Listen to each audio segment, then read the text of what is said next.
Have you ever walked away from a conversation feeling like you were losing your mind? You know a specific event happened, but the person standing right in front of you calmly looks you in the eye and denies it ever occurred. That highly specific experience takes its name from a 1938 play and a 1944 film called Gaslight. The story follows a husband who systematically manipulates his wife. He hides everyday objects, tells her she misplaced them, and slowly cuts her off from her friends and family. His most significant manipulation happens right above her head. He secretly dims the gas-powered lights in their home. When she notices the change in the room, he flatly denies the lights have shifted at all. The movie is fiction, but the tactic is incredibly common. It happens in romantic relationships, it happens inside families, it happens in corporate workplaces, and even between governments and citizens. The danger of gaslighting is how quietly it operates. It arrives in tiny increments. By the time the target realizes something is wrong, the primary tool they need to navigate reality, their own mind, is already compromised. To understand why this works on highly intelligent, self-aware people, we have to look at the mechanics of the human brain.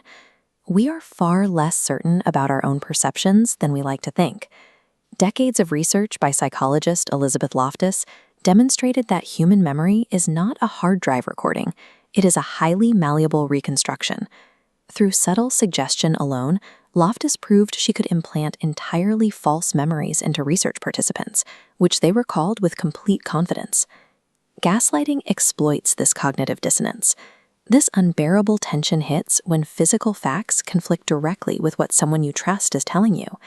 Accepting a loved one's deception is incredibly painful, so the mind takes the path of least resistance, believing its own memory is flawed. The person doing the manipulating doesn't need to be a criminal mastermind. Whether they do it consciously or instinctively, they are simply exploiting natural cognitive vulnerabilities to hack the target's reality. The hack usually starts small. It begins with tiny, reasonable denials that reject the target's memory. "I never said that. You're remembering it wrong." Next come the deflections. The manipulator avoids taking responsibility by putting the target's emotional state on trial. Suddenly, a conversation is about how you are too sensitive or why you are always overreacting. Finally, they deploy reframing. They rewrite the narrative so the target becomes the root cause. "If you weren't so difficult, I wouldn't have to act this way." Psychologists track the resulting mental decay through 3 stages. First is disbelief, a lingering confusion where the target still pushes back. This is quickly followed by defense. Here, the victim spends enormous mental energy trying to prove their own perceptions. They obsessively replay conversations and hunt for evidence. By doing this, the target is actually doing the heavy lifting of destabilizing themselves. That exhaustion leads directly to the 3rd stage, depression. The target entirely stops trusting themselves. They feel completely isolated, confused, and increasingly detached from their own identity. Reaching this point is not a symptom of low intelligence or weakness. It is the predictable, systematic result of sustained psychological manipulation on the human brain.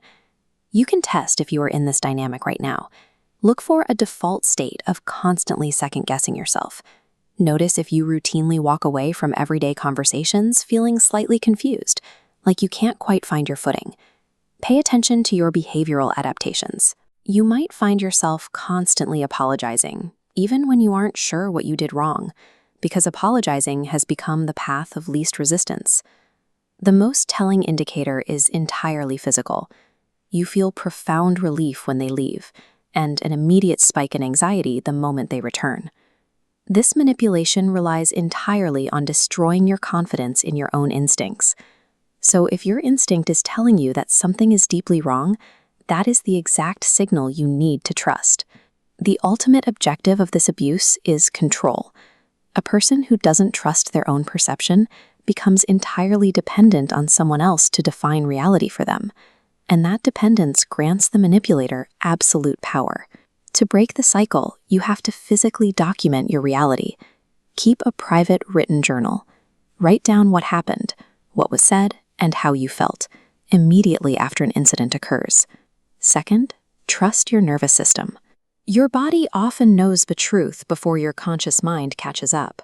Treat feelings of dread and anxiety around this person as hard data, not personal character flaws.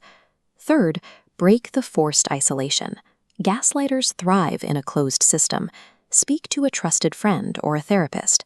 Describe what is happening in your own words to outsource your reality checks to a grounded third party. Finally, explicitly name what is happening. Calling it gaslighting gives you a framework.